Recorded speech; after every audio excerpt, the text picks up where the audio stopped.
Amen. Praise the Lord. God bless you ating mga beloved singers. Mga minamahal, dadako na po tayo sa pinaka-importanting bahagi sa ating banal na gawain na pakikinig sa salita ng ating mahal Panginoon. Bilang paggalang sa banal na salita sa ating mahal Panginoon, tayo minsan tumayo ay mahal. Ito po'y dadalhin ng ating beloved ordained preacher, Andy Binias. Praise the Lord. Hallelujah. Palakpakan natin ng malakas sa palakpak ating mahal na Panginoon.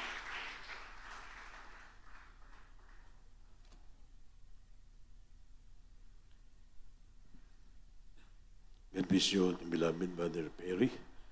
Everybody say, praise the Lord. Kaso nga may tayo po'y damalangin. Pamuda kilang Diyos, maraming salamat.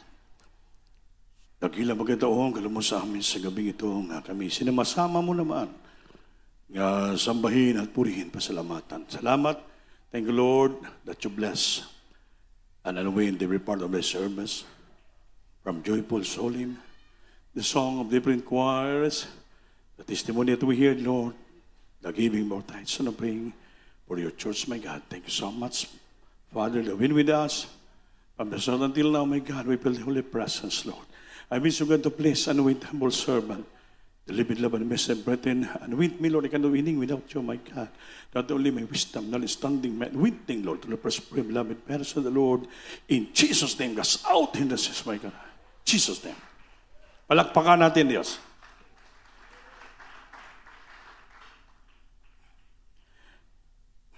First of all,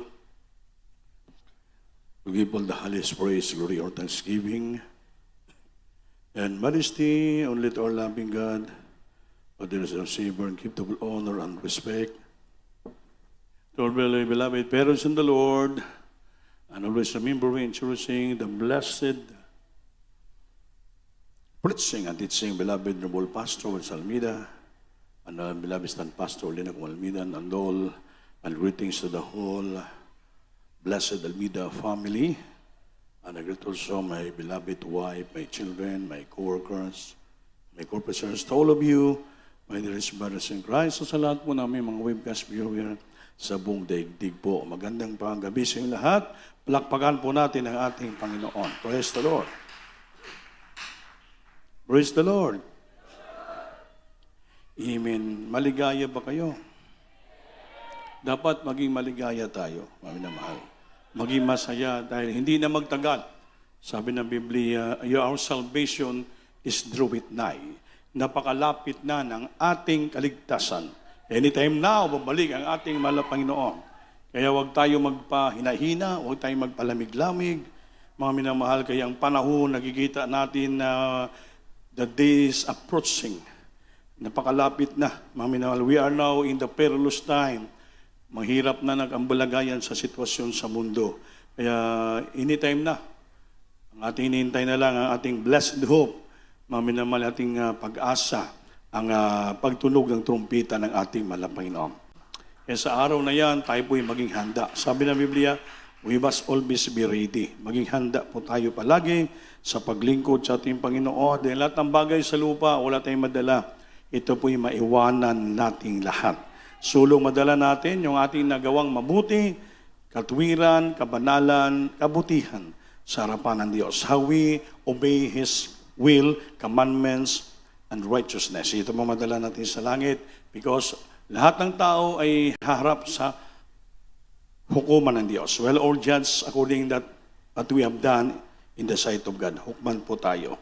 Kaya may situate, ang pagharap natin sa Diyos, sigurado, langit ang ating pupuntahan. Palakpakan natin, Diyos. Dito sa lupa, pinagpala na tayo. Pero sa ating pagpapala, hindi yun mawala. Yung usay, makulangan din tayo. Amen ba? Amen. Dahil yung mga daily needs natin, napakalaki. So, makulangan tayo. Hindi dapat tayo malungkot, hindi tayo problema. Dahil ang Diyos mayroon pong pangako sa atin. Kailanman, hindi po tayo kulangan ng Diyos. Everybody say, praise the Lord. Kindly pakibasa the book of Psalms chapter 23 verse 1 at ipasahin.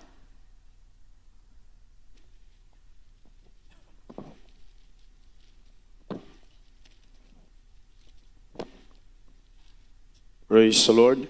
Sa Aklat ng Mga Awit, Kabanata 23, ang talata ay 1. Ang Panginoon ay aking pastor, hindi ako mangangailangan. Amen. Praise the Lord. Palakpakan po natin ang Diyos. Ang Panginoon ay aking pastor. Ano ba yung pastor? Yung pastor ay nangangalaga at tagabantay ng mga karniro, mga tupa. Kaya kung may gabantay sa atin, hindi po tayo makulangan. Wala tayong pangailangan dahil bakit yung nagabantay sa atin, siya po ang magpakain sa atin. Palakpakan po natin Diyos. That's why, sabi ni Salmista David, ang Panginoon ay aking pastor, hindi ako mangangailangan. Wala ka ng pangailangan. Amen. Dahil bakit? Provided ng iyong shepherd, provided ng iyong pastor, provided ng lahat na yung nanguna sa iyo. Kumbaga, gawin mo lang kalooban ng Diyos, patulog ka na lang, pagising mo, purihin mo siya. Meron tayong pastor na ngalaga sa atin na siya po nakikita ng bawat nating pangailangan sa bawat araw-araw. Kaya sabi ni Salmista David, ang aking Panginoon ay aking pastor, wala na akong pangangailangan. Yun, sino ba yung pastor natin? Ha? Sino yung pastor natin? Hindi ko makasagot. Hindi nyo alam kung sino yung pastor natin? Ay, nako. Nasa langit ng malapastor, nakalimutan nyo na? Ang ating malapastor, siyang pastor natin dito sa sambahan. Pero mayroon tayo ginatawag na dakilang pastor. Mayroon tayong ginatawag na great shepherd. Walang iba ang ating mahal na Panginoon. Palakpakan natin ang Diyos. So kung nang naisip mo, yung ating dakilang pastor, our great shepherd, walang iba ang ating mahal na Panginoon. At siya pong tuburan sa lahat na grasya, biyaya, pagpapala. Siya pang uton ng lahat na provision. Kaya ano bang pangailangan natin? Di ba? Wala na tayo natin to be worried. Wala na ka dapat ipangamba. Wala ka nang alalahanin pa.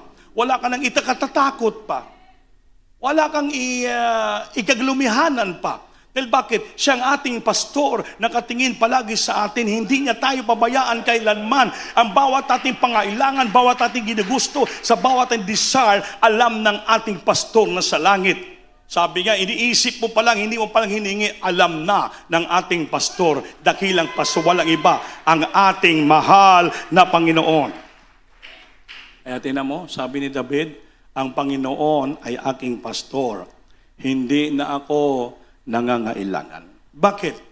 Our God is, ang ating Diyos ay marunong, mabait.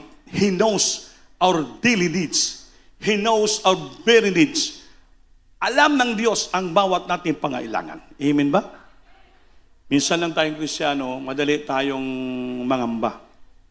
Madali tayong matakot, madali tayong ma-worry sa ating bukas. Kaya sabi ng Biblia, huwag natin alalahanin yung bukas. Amen? Yung ngayon, yung alalahanin mo, then sabi sa Biblia, sufficient for thee is evil. Ang sufficiente sa arto, bukas ay masama na. Kaya huwag mo isipin yung bukas, yung ngayon.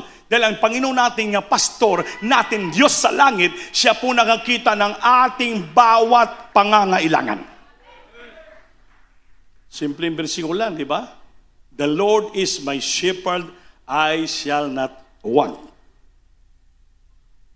Sabi ni Salmista David, promised child, naging bata siya, tagabantay na siya ng mga tupa. Simpleng tao lang siya.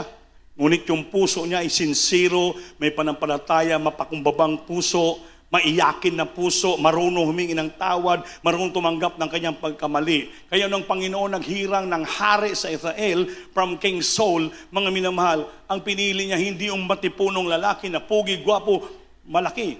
Ang tiningnan ng Diyos to be a leader ay ang puso. Amen? Sa lahat ng mga anak ni JC, mga gwapong lalaki, sabi ng propeta, saan ito pili ka dyan? Sabi ng Panginoon, prophet, walang napilian ng Diyos, si Samuel. Mayroon pa ba anak si JC? Mayroon pa, yung tagabantay ng mga tupa. Tiningnan si David, maliit na bata. Pagtingin pa lang ng propeta Samuel, ito ang pinili ng Diyos maging hari ng Israel. Bakit?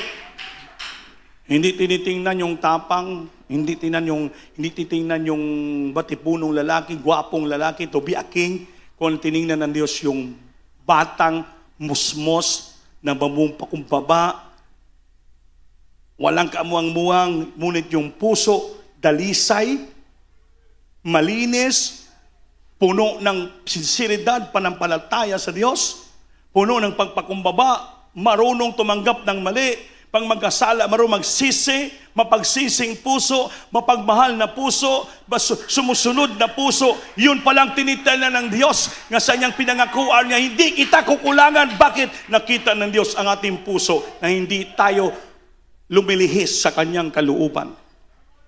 Kuntinto tayo palagi sa ating mga iniisip. Diba? Sabi ng Matthew 6:34, take therefore no thoughts for tomorrow. Huwag mo isipin yung bukas. For tomorrow shall take thought for the things itself. Bayaan mo yung bukas, siya maghanap ng mga bagay para sa kanya. Sufficient unto this day is the evil thereof. Ngayong araw, sufficient ka na. Pag sumubra dyan, maging masama. Ay huwag tayo maging sumubra ang isip. Sabi ng Biblia, be not high-minded but fear. Huwag tayo maging mataas ang ambisyon, pag-iisip, kundi tayo matakot sa Diyos. Be not high-minded but fear. Huwag ka masyadong mataas na pag-iisip. Baka malampasan mong Diyos. Kaya ngunit ikaw po ay dapat matakot. Sa bawat isip mo plano, baka hindi nagustuhan ng Panginoon. Baka mahigitan mo yung plano ng Diyos na maganda para sa iyo. Dahil sa amin ng Biblia, my thoughts are not your thoughts, either my ways are your ways. Ang ating pag-iisip, hindi pag-iisip ng Diyos. Ang ating pagkapamaraanan, hindi kapamaraanan ng Diyos. Minsan may pang-iisip tayo, pamaraan parang lumalampas sa kalooban ng Diyos. Hindi po, yan ang gusto ng Diyos. Ang gusto ng Diyos, sumunod tayo sa pag-iisip niya, susundin natin kung anong kalooban niya para sa atin. Upang sa lahat ng bagay panahon, suplihan tayo ng Diyos, hindi niya tayo kulangan at wala na tayong pangangailangan. Everybody say, praise the Lord. Praise the Lord, di ba? Sabi niya, wala na, wag mo isipin yung bukas. Kasi pag isip ka bukas, malulugmok ka. Siyempre, saan naman ako kukuha ng saing ko bukas? Saan naman ako kukuha ng pamasahe ko bukas? Saan naman ako kukuha ng ulam ko bukas? Yan isip mo, puro bukas-bukas lang. Dapat isipin mo, sa araw na to, pasalamatan, Lord, salamat sa provide mo ngayon. Salamat, Lord. Huwag mo isipin yung bukas. Kaya yung bukas naghanda ng Diyos para bukas. Hindi tayo mangailangan eh. So, yung bukas natin, the Lord always preparing for tomorrow. Today, marunong ka magpasalamat. Amen ba? Amen. Tulad sa istorya ng isang pastor. Nung nag-almusal sila, ang ulam nila ay parang lugaw lang ata. Ay hindi pa, yung fried chicken pala. Nakakain sila. Lord, maraming salamat sa pagpapala binigay mo sa amin. Bumain sila busog. Pagdating ng tanghali, kain na naman sila. Pagdating ng tanghali, yung ulam nila ay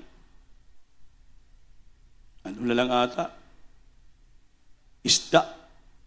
Pinaksiw. Sabi niya, Lord, salamat. Nung paggabi na, ang ulam nila, adobong kangkong. Siya, Lord,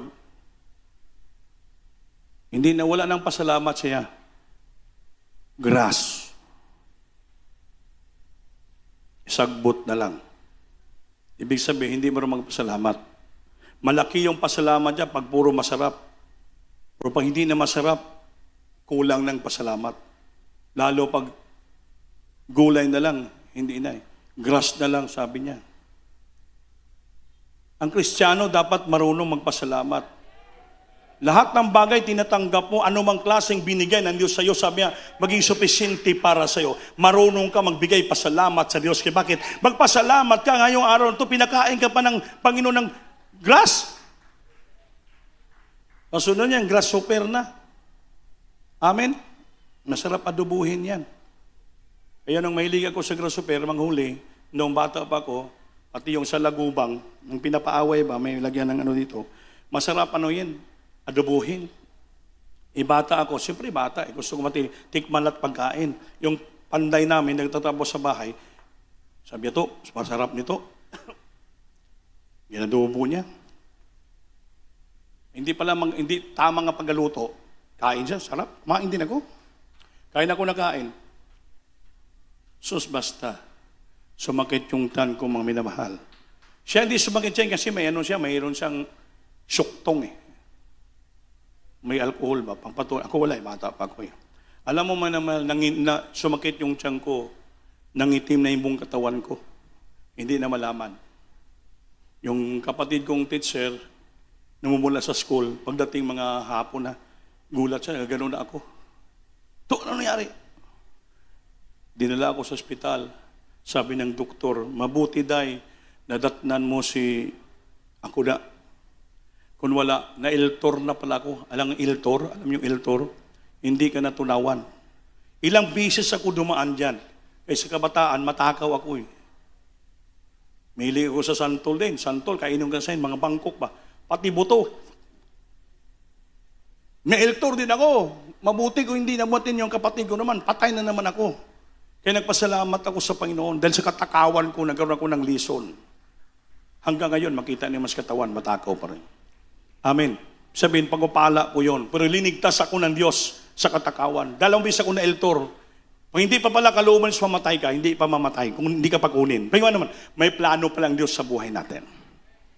Ngayon, ginasuplayan tayo ng ating pangailangan. Ngayon, hirap na tayong kumain. Pinipili na natin ating pagkain. Gano'ng kasarap ng pagkain, wala na. Ang kinakain natin, murong grass na lang. Amen. Pero healthy naman para sa ating sariling buhay. Kaya mga minamahal, wala na tayong pangailangan. Alisin nyo sa isipan nyo yung doubts. Doubts ba? Baka bukas wala na akong bakain. Baka bukas wala na akong pambayad sa bill. Baka bukas wala na akong pangsweldo. Baka bukas, hindi malam, puro bukas. Huwag natin isipin yan, sabi ng Biblia eh. Take therefore no thoughts for tomorrow, for tomorrow shall take thoughts for the things of itself. Sufficient unto this day is evil thereof. Naintindihan niyo ba yan? Huwag mong isipin yung bukas. Kaya ang bukas, alam niya na ang pag-iisip sa mga bagay para sa kanya. Basta ngayong araw, supisente ka na, pasalamatan mo. Pag sumobra dyan, masama. Kaya huwag tayong masobrang masama. Palakpakan po natin ang Panginoon. Everybody say, praise the Lord. Ang ating buhay dito, mga minamahal, simple lang. It's a matter of discipline. Amen? It's a matter of humility. Ang paglilingkod sa Diyos ay kailangan natin ang pagpakumbaba. Yung mababang loob, mapagpakumbaba. Dahil yung salitang humility, yan po ang pinaka-virtue, ugali ng ating pinakamamahal na Panginoon. Panginoon siya, Diyos pa, naglikha ng langit at lupa. Pero nagpakatao sa lupa, naghirap, nagsakripisyo, linatigo, sinipa, tinusok ang kagiliran. Grabe, walang salita lumabas sa bibig niya. Walang lumabas sa salita nga against sa mga taong sumuntok, ang sipa, naglipusta sa kanya. Still, buhat na buhat niya pa rin yung cross na mabigat sa kanyang katawan. Lakad na lakad papunta sa bundok ng Kalbaryo, Golgota, nga doon niya ihandalhin ang kanyang kamatayan. Sa Biblia, walang lumabas sa bibig niya anumang masama. They found no guilt proceed from his mouth. Wala siyang sinasabi. Dinala niya lahat ang kahirapan, kabigatan. Yan ang great example of humility. Diyos na siya, pero nagpakumbaba. Kaya niya patayin yung mga tao nagparusa sa kanya. Pero hindi siya gumawa na ganyan. Dapat ang Kristiyano maging katulad ng ating mahal na Panginoon. We have to learn to be humble, to walk in humility. Fear nga may takot sa Diyos. Ibigay natin ang lahat nating the best sa ating Panginoon. Kaya natin hukasin, hubuin yung ating pagkatao. Kalimutan natin who we are. Kung sino tayo sa harapan ng Diyos. Forget yourself. We must forget ourselves. And we must to live for the Lord. And we must to live for the church. And we must to live for other people. Iligtas natin sila. For all sacrifices, yun ang gawin natin. Huwag natin silipin, huwag tayo maging self-centered Christian. Dapat maging Christ-centered Christian po tayo. Si Kristo ang sentro sa puso natin. Hindi po tayo sentro ng ating mga buhay. Kaya pag sentro tayo, sarili mo lang palagi nakikita. Madifferentiate mo palagi ang sarili mo sa ibang tao. Kapala mo sino na po tayo. Isipin natin, dapat pantay-pantay lang tayo sa harapan ng ating Panginoon. Because we are saved through grace only. Naligtas lang po tayo sa pagitan ng grasya ng ating pinangalapay. Hindi tayo grasya ng Diyos, wala tayo ngayon dito. Kaya bilang Kristiyano, the humility is very important to every Christian. Kindly read the Bible, James chapter 4, verse 6. The importance of humility. Si David, grabe ka makapagugbang tao. Kaya nakita niyo siyang puso na mababang loob siya. Simple lang from tagabantay ng tupa. Imagine, ginawa kang hari. Dahil nakita na Diyos yung puso ni David, napakababang. Puno ng pagpakumbabang loob. Napakababa si David. From shepherd of the sheep, naging king siya sa buong Israel. Amen?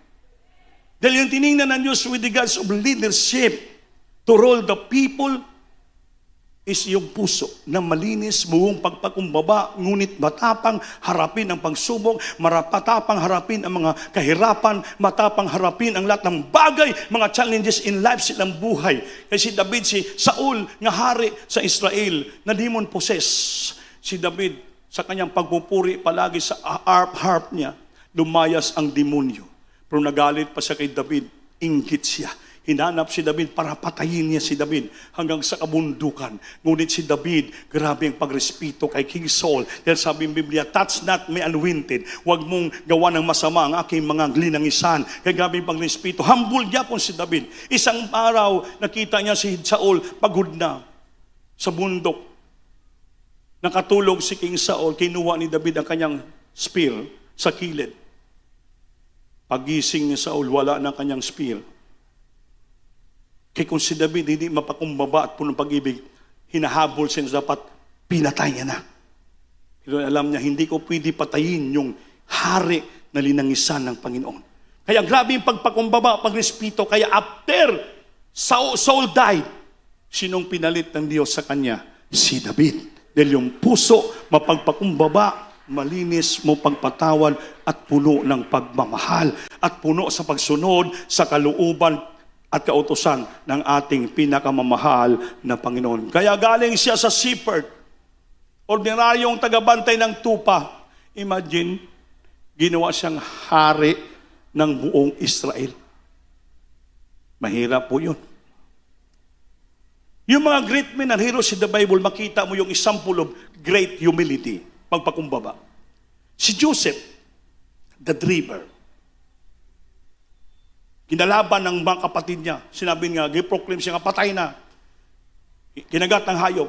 Umiyak yung papa niya, si Jacob, Israel. Ngunit, si Jacob, kahit gano'n ang ginagawa, nagpakumbaba siya. Si Joseph, ligtas siya ng Diyos. Dumaan yung mga negosyante sa Egypt, bininta siya sa Egypt. Hanggang ginawa, pinagpala siya sa Egypt. Hanggang dumating ang tukso kay Joseph, inukso siya ng anak ni Potiphar. Kay si Joseph na pagagwapong tao. Ngunit malinis ang puso, ang Diyos, sinasamahan siya palagi. Nagalit si Potiphar, kaya sabi ng napahiya yung anak niyang babae, gusto ako ripin, Papa. Kaya nagalit, piniriso si Joseph. Pero dahil nakita ng Diyos, walang ginawang masama si Joseph, dumating lang mga pagsubok sa buhay niya, ginawan siya ng istorya nga siya sinungalingan. Tuloy-tuloy na si Joseph. Piniriso si Joseph. Pero sa prisuhan, grabe ang Diyos, sinamahan pa rin siya. Kahit saan ka pala pupunta, pag malis ang puso, mapakumbaba ka, susunod mo kalooban ng Diyos. Kahit saan kang pupunta, grabing kahirapan, pagsubok sa buhay, samahan ka pa rin ng Panginoon. Hindi ka niya pabayaan. Sabi niya, ang Diyos ang pastor mo, wala kang pangailangan. Kahit sabi kulungan, wala siyang pangailangan. Yung hari, nagkaroon ng pangailangan. Na naginip ang hari. Sa kanyang panaginip, 7 bakang, una ay mataba. Sunod, after 7 cows ng mga mataba, 7 naman ang baka ng mga payat. Lahat ng mga astrologer niya, mga magician, walang naka-interpret ng panaginip ng hari. Sabi ng mga tao sa sa dungeon, yung mga tao doon, mayroon doon, Israelita. Simple lang, marunong. Alam niya mag-interpret ng mga panaginip. Imagine, pinirison na si Joseph. Pinawag ng hari. Ikaw ba ay anak ng Diyos? Sinabi niyo po, mahal nga hari. Ngayon, itong panaginip ko, anong interpretasyon mo? Sabi ni Joseph, mahal nga hari, magpakailan pa man ang ating Diyos buhay at makapangyarihan. Ang unang 7 baka, ngayong panaginip, that is the 7 years of abundance. Kailangan sa 7 taon, mag-ambak tayo ng mga pagkain dito sa Egypt. Kaya after 7 years of abundance, darating ang 7 years of famine. Gutom. Nagulat ang hari. Totoo ang sinasabi mo. Nag-order siya. Alam mo ginawa? Si Joseph from the dungeon, hinabas, ginawa siyang gobernador sa buong palasyo. Tingnan mo pag nagpakumbaba ka, sumusunod ka lang sa Diyos, walang reklamo. Kahit anong mangyari, baliktaron ka ng mga pagsubok ng demonyo. Basta kasama mo ang Diyos, dating panahon, itataas ka ng ating Panginoon. From the dungeon to the palace, siya na gobernador habang sa 7 years of abundance, nag-ampak ng grabing mga trigo. Lahat, punong-puno yung Egypt. Buong daigdig ang naapektuhan. After that 7 years of abundance, punong-puno, nagagutom. Nag-abot ang gutom sa Juda. Siyang papa, si Jacob, si Israel, at ang mga kapatid niya. Saan sila pumunta? Sa Egypt. Punta tayo pa sa Egypt. Hingi tayo ng tulong doon. Grabing mga pagkain doon. Nang mapalapit pa lang sila, nakita na sila ni Joseph, ang mga kapatid niya, na nag-akusa sa kanya. Nagiproklabas ang ama na patay na si Joseph. Kinain ng hayop. Pagdating doon, si Joseph pa nag-entertain sila. O, taga saan kayo? Taga Juda. Sino ba yung papa nyo? Si Jacob. Mayroon pa ba kayong kapatid na isa? Mayroon pa. Wala na. Wala na. Sabi nila. Yung before sa bunso, si Benjamin saan? Naiwan. Nagulat sila, bakit alam ni Joseph? Pumasok kayo. Pinakain sila. Nagulat sila. Hindi na nakilala si Joseph. Dahil bakit?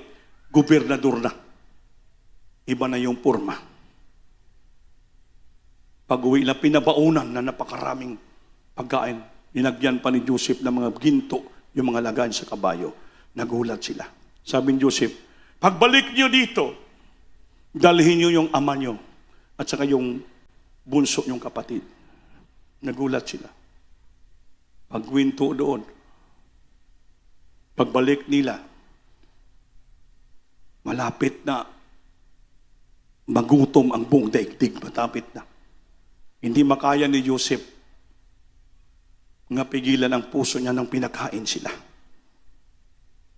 Sabi ni Joseph, saan yung ama niyo? Dito po. Yung kapatid, yung isa, Benjamin. Hindi na makaya ni Joseph. Puputong puso, umiyak siya. Sabi niya, ako yung kapatid niyo na sinabi niyong patay na. Ngayon, hindi ako nagalit sa inyo, hindi ko pinagsisihan ang ginawa niyo sa akin. Yun pala ang pinakamagandang plano ng Diyos para sa ating buhay. Kaya hindi ako ginawa ng ganun. Lahat tayo sama-samang namatay sa guto. Napakabait ng Diyos, napakaganda ng kanyang plano sa tao. Sa tingin natin minsan yung pagsubok para makadown sa atin, makapawala-hiwalay sa atin. Hirap na tayo, malugmok na tayo. Hindi natin alam, pag sumunod lang pala tayo sa Diyos. Lahat ng ating pangailangan nakita ng Diyos sa umpisa hanggang sa dulo. Sabi ni Joseph,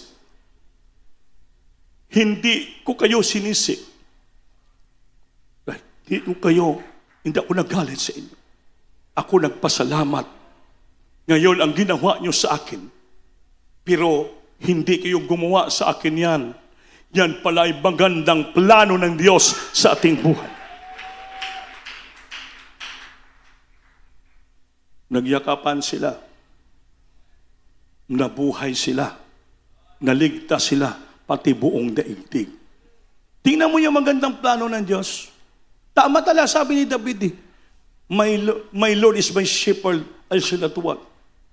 Ang aking Diyos, aking pastor, wala na akong pangailangan. Tamo, kay tagutom, nakapreserba ang mga pagpapala, grasya, provision, nga tayo pala in the end of the day, tayo pala lahat pakainin ng Diyos. Pagpalain, lutasin ang problema. Wala ibang gagamitin, tayo lang. Gamitin tayo sa ating kamag-anak, sa mga tao sa buong daigdig. Tayo membro tayo ng Diyos mo kasi totong iglesia. Ang Diyos natin buhay at makapangyarihan. Ang Diyos ni David, Diyos natin. Ang Diyos ni Joseph, Diyos natin. Ang Diyos ni Moses, Diyos natin. Diyos ng ating mga pastor. Walang ibang Diyos, hallelujah, kundi si Jesus, hallelujah. Ang ngalan niya si Jesus. Ang Diyos na namatay sa Kalbaryo, nagtubos sa atin. Siya pa rin ang babalikan tayo, kunin tayo. At siya rin po ang magpakain sa atin. Siya rin po ang magpapala sa atin. Siya rin po mag-provide sa ating pangailangan. Siya rin po tutulong sa atin. Siya rin pong babalik, dadalhin tayo sa kalangitan. The Lord is our shepherd. Why shall not want? Pagkumbaba lang ang kailangan natin, kapatid. Ngunit siya ay nagbibigay. Balik mo na. James 4:6. He giveth more grace. Wherefore he saith, God resisted the proud, but giveth grace to the humble. Ang Diyos nagbibigay ng maraming grasya at biyaya. Siya nagsasabi, suklan niya ang mga mayabang. God resisted the proud. Hampasin niya yung mga nagbabatas. But magbibigay sa grasya sa mga nagpapakumbaba. Totoo ang Biblia. Ginawa ni Joseph, nagpakumbaba siya. Kaya totoong Biblia, napakaraming grasya, biyaya binigay sa kanya, naligtas buong sambayan niya, naligtas ang buong daigdig. Nakapreserve na palagi ang provision blessing niyo sa ating buhay. Kaya totoo ang Diyos natin, siyang dakilang pastor. Wala na tayong pangangailangan. Supply na ng Diyos. Hallelujah. Kaya sa Biblia, my God shall supply all our needs according to His riches in glory by the Lord Jesus Christ. Ngunit siya ay nagbibigay ng lalong biyaya. Kaya't sinasabi ng kasulatan, ang Diyos sumasalansang sa mga palalo. Sumasalansang sa mga nagbatas. Datapwat, nagbibigay ng biyaya sa mga mapagpakumbaba. Palakpakan po ng Diyos. Hallelujah! Katapusan ng bersikulo. Sa ating paglingkod sa Diyos, magkaroon tayo ng itong na positive thinking. Ang positive thinking, mga minamahal, ang niis niya puro mabuti. Kasi ang negative thinking, puro masama yan. Hindi yan sa Diyos. At anong narating sa buhay mo, bawat difficulties, hardship, kahirapan sa buhay, pagsubok, huwag ka maging negatibo. Palagi ka lang positibo. Positive thinking and its power. Philippians chapter 4 verse 8. Itong gagawin natin, mga minamahal. Dahil lahat ng bagay, pag maging positibo ka, we are all survive. Praise the Lord. Sa aklat ng taga-Pilipos, Kabanata 4, ang talata ay 8. Katapos-tapusan, mga kapatid, anumang bagay na katotohanan, anumang bagay na kagalang-galang, anumang bagay na matuwid, anumang bagay na malinis, anumang bagay na kaibig-ibig, anumang bagay na mabuting ulat, kung may anumang kagalingan, at kung may anumang kapurihan, ay isipin ninyo ang mga bagay na ito. Palakpakan natin, Diyos. Finally, brethren, sa katapos-tapusan, anumang bagay na katotohanan, anumang bagay na kagalang-galang, anumang bagay na matuwid, anumang bagay na malinis, anumang bagay na kaibig-ibig, anumang bagay na mabuting ulat, kung may anumang kagalingan, at kung may anumang kapurihan, ay isipin ninyo ang mga bagay na to. That is the power of positive thinking. Wala kang iniisip na masama. Puro katotohanan, puro kagalang-galang, puro mabuti, puro matuwid, puro malinis, walang marumi. Kaya kung mag-iisip ka ng isang bagay, lahat itong ilagay mo, isipin mo sa sarili mo. Positive thinking and its power. Puro katotohanan, puro kagalang-galang, puro pagrespeto, puro matuwid, puro malinis. Kung may anumang bagay na kagalingan, may magaling, wala. At kung may anumang kapurihan, ay isipin ninyo ang mga bagay na to. Walang ibang magaling, Diyos lamang. Walang ibang isipin kapurihan, Diyos lamang. Walang magaling ang Diyos lang. Walang dapat kapurihan ang Diyos lang. Kaya kung may iniisip ka bang bagay, ito ang lahat na binasa natin. Ito ang isipin mo. That is positive thinking. Pag yun ang ginawa mo, si Joseph, gabing ginawa ng kanyang mga kapatid. Pero ang naisip niya, puro positibo.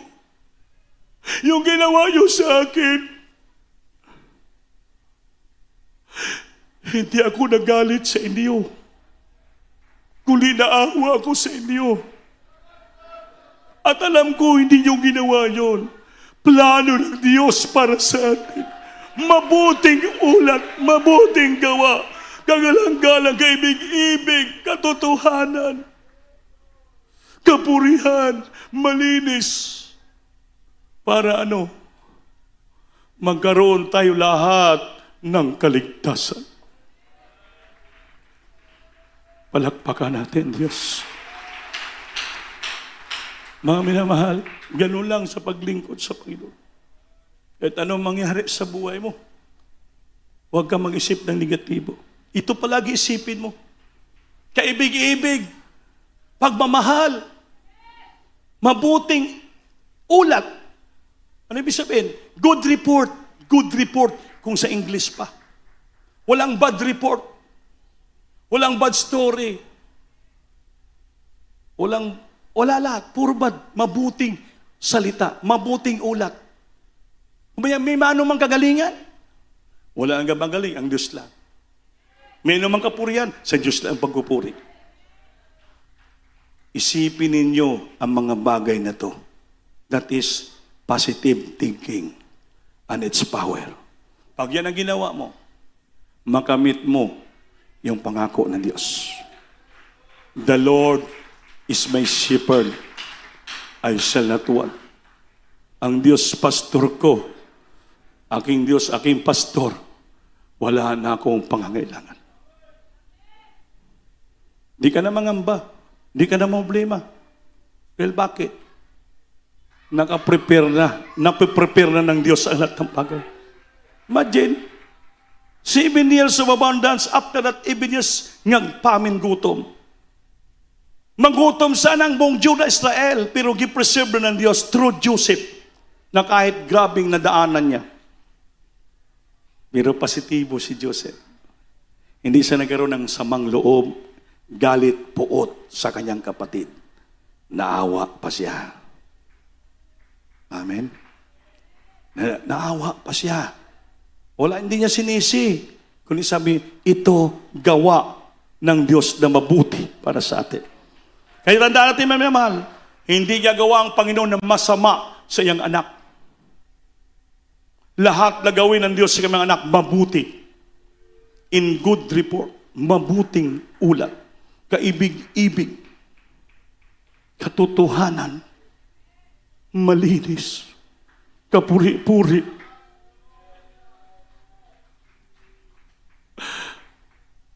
Matuwid.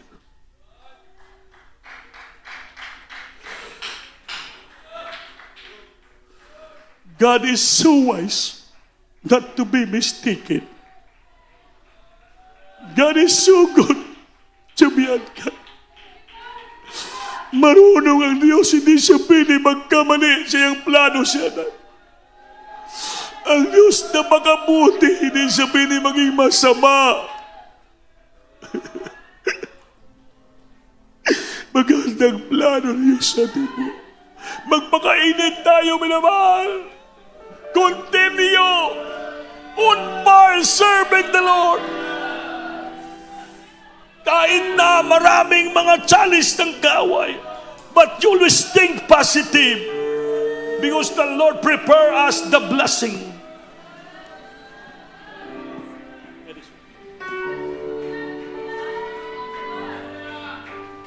God is so wise to be mistaken. God is so good to be kind. Don't understand what an His plan. You know His plan. What a God bless His heart. Trust His heart. Oh, God is so wise to be mistaken. Oh, God is so Singit na lang. Purihin mo ang Panginoon. Purihin natin Diyos. Singit ka.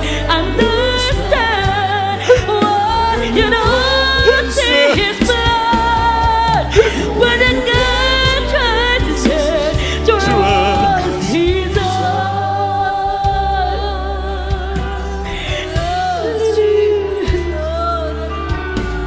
all things work for Work for good. Though sometimes we cannot see how good. Sometimes we can Sabtot ang awit, ang binig. the struggles of grace are hard. Salamat sa mong magandang plano sa aming buhay. Sometimes fight us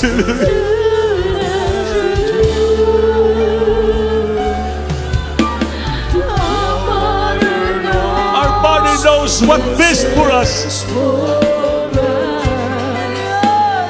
These things are not Jesus. when you pass across deep and you just see remember He's still on the throne. He's still on the throne. Purihin ka, Lord. Dahil doon ka. God is so wise God is so wise to be mistaken. to be mistaken.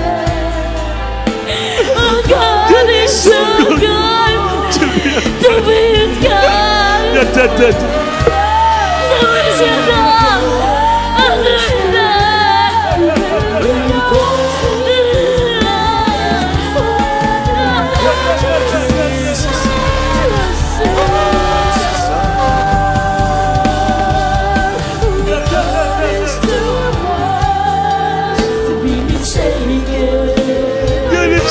wise. so good to be kind. So good to be unkind. When you don't understand what an ocean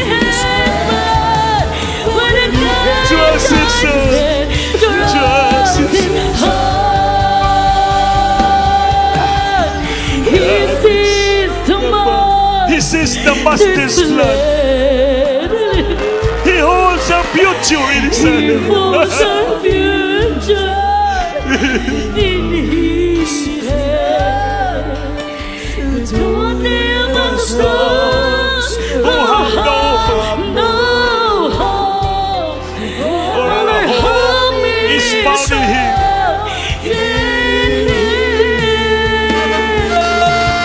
Oh, we walk in presence, knowledge, but it's still the first and the last. Victory is within you and me. Who someday Be just someday we be just like him. God is so wise It is so good. to be mistaken. Napakarunong ka, di ka magkamalilon sa imong plano sa God amin. is so good to be a Napakabait mo.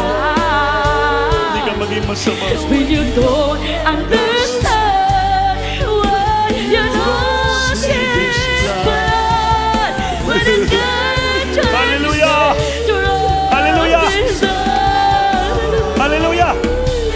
Oh, God is so Hallelujah! wise to be mistaken.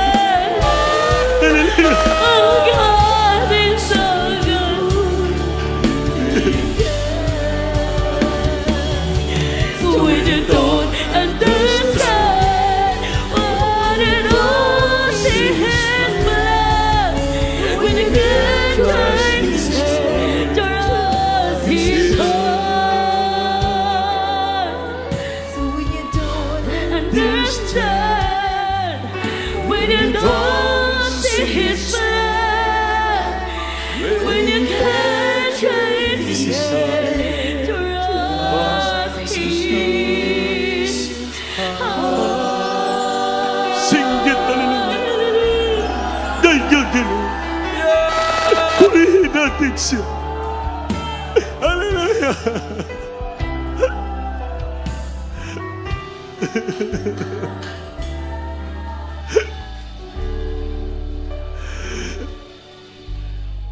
He sees the master's plan. Makita natin ang plano ng ating Diyos.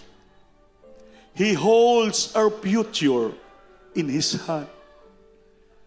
Siyang humahawak ng ating kaugmaon, ating future.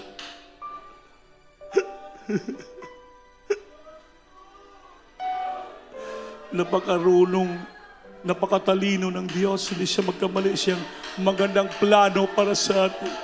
Hindi niya tayo pahirapan. Sa umpisa lang, sinusubok tayo. Pero kung nagpakumbaba, nagpatuloy lang tayo, darating ang panahon, nag-preserve ang mga biyaya, grasya, pagpapala, plus buhay na wala hanggan na ating mamanahin, kaligtasan, pangako ng ating Panginoon. Mga minamahal, habang nadama niyo pang presensya, panalangin po tayo, mga minamahal. Opo, mahal na Panginoon. Maraming salamat sa magandang plano mo sa aming buhay. Liligtas mo kami sa kamay ng kaaway, sa lusang ng kasalanan. Sinubok mo kami, alam namin sa dulo. Mayroon kang pangako sa amin. Magpapalang material, financial, higit sa lahat, buhay na wala hanggan. Salamat, Lord, for all thy promises. You plan our life, Lord, in this earth. Serve you, my God. Thank you so much for this blessing and privilege, my Lord. To the prosper, beloved, noble pastor, perish in the Lord, son pastor, beloved children. Bless all thy brethren tonight, my God. In Jesus' name, sing it, hallelujah. Hallelujah, Jesus. Patong kami suloy sa nakataas, tayo manalangin. Upnagilin Diyos ang banal na tayo kami susumamo sa iyo. Humihingi ng tulong, habag at awa. Kapatawaran, Lord. Ibaba ang iyong kapangyarihan sa amin. Tulungan mo kami, Lord. Touch our heart, touch our mind, Lord, touch our body. Heal, sis, Lord, bless the children, Lord. I by the power of darkness, demons, infirmity, sickness, and diseases, cast out all the children at the might of bless the children financially, physically, heal the sickness or the problem, remove their vice and poverty in their life, Lord, strengthen their faith, my God. Hallelujah. Baka walakas si pangalangin sa tanan, yung pangako mo sa aming buhay, Lord, sa pangalan ni Jesus, in Jesus' name. Hallelujah, hallelujah, hallelujah. Palakpakan natin, Diyos, mga mahal. Na tayo tumayo. Singgit kita, tulog ka bisis.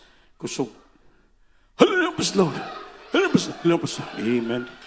Mga minamahal, ayaw mag-absent. Mag-absent ka katulad ngayon. Mamimiss mo yung magandang salita ng Diyos. Matamis presensya. Magpapalakas sa atin. Kaya patuloy, continue serving the Lord. Kaya hindi natin mabayaran ang kabutihan sa ating buhay. Mga minamahal, tayo magtagal. Tapos tumayo, yagin niyo po sa baksis ang ating mga pledges niyan. Buti nga bag sa TV program at pulay sa lupa po yun. Mami naman, tayo, manindog tayo. Ha? Ay, sorry po. Taas yung kamay mo, sis. Imong dawato ng Ginoo, ipiyong mata, kinasing-kasing mong litukon eh. Ikan si mo kasing-kasing. Isulti mo, amahan ko sa langit. Sa ngalan ng Jesus, Ginoo, salamat. Si mong pulong na kalawasan na dungog ko. Pasayluha ko, Lord, sa tanan akong nahimo kang kasalanan. Nagsugad akong bata pa. Handun kining orasa. At kining orasa, Lord, idawat ko ikaw nga akong personal nga magluluwas. Diyos, o gares akong kinabuhi. Kaluyi ako, Lord, tibok kong banay. Isulat among ngalan sa libro sa langit. Imo ang kami tinumo anak sa kasing-kasing sa binuhatang kamaturan, Lord, na kami magpadayang pangalagat kini mo. So nadalangin natin, beloved parents, Lord, sa pangalan ni Jesus. Amen, Lord. Salamat sa kaluwa na to, Lord. Patawarin mo siya, kahabagan mo siya. Maging sumulat pangalan sa langit, kasi magpatuloy maglingkod sa iyo, gabayan mo siya, Lord. Milagruhi sa siyang kalabuhi. Kumbinsya siya sa pangalan ni Jesus. Amen and amen pa sa Lord. So magbabautismo kayo, may upat nga reglamento, kalawasan, upat. Una-una pagtuo, mo din mo pagtuo, di na ginulsul ka na, pangtulo, bautismo sa tubig sa ngalan ni Jesus. Naman kita bautismo, hindi, pero may tubig, Bert? Wala. Sa Domingo na lang, babalik ha, magkailan makomplito mong kaluwasan. Pang bautismo ka na, pasaylo na mo sala, malimpyo na. Ang langit mabli, ang Holy Spirit, magkunsad sa kasing-kasing. Muna imong atik timbre. Kapag abot sa langit, dawaton ka sa Ginoo. Anak ka na ng Diyos. Amen? Palakpakan po natin ating mahal Panginoon. So, manintong tatanan mga namahal atong beloved preacher, Dante Makapayag. Pagpariyo po ang ating pagtatapos para ambingan kita sa ating mahal Panginoon. Praise the Lord. After this, may mga paglihans tayo. May mga counseling po. Yung maula magduol na mo. Praise the Lord. Hallelujah. Amen. Praise the Lord po. Kalbis sa Order Preacher Andy Binyas. Na magpasalamat sa Ginoo na mahal. Manalangin, hallelujah. O lamig kamahanan, sa ngalan mo, gusto kong nagpasalamat, God, ng balang tingong panimahon, ng bago lang natapos, ng balang tingong mulaton, medic service, Ginoo. Salamat sa proteksyon, ng kanagahiwasan sa mga anak, Ginoo God, ng lang tingong panimahon. Salamat sa pagsugot sa MC. Sa pagdaig, sa joyful, sa sulim nga lawiton, ikaw nagpanalangin, God, hallelujah, there's this, salamat, Ginoo God, sa mga buhing kadaugan sa imong anak, testimonyo anong paminawan, kanunay, imong protection, gahom, pinagagabante, nag-amping.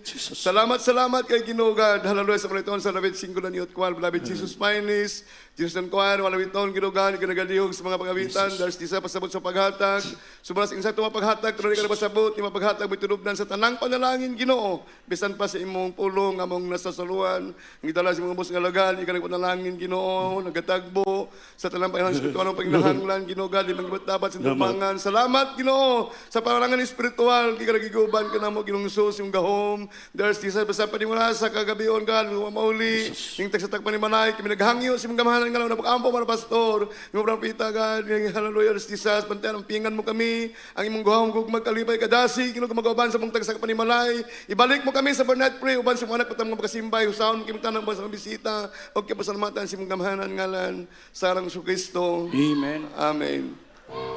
Lord, maglamanaway kita minamahal. We love you.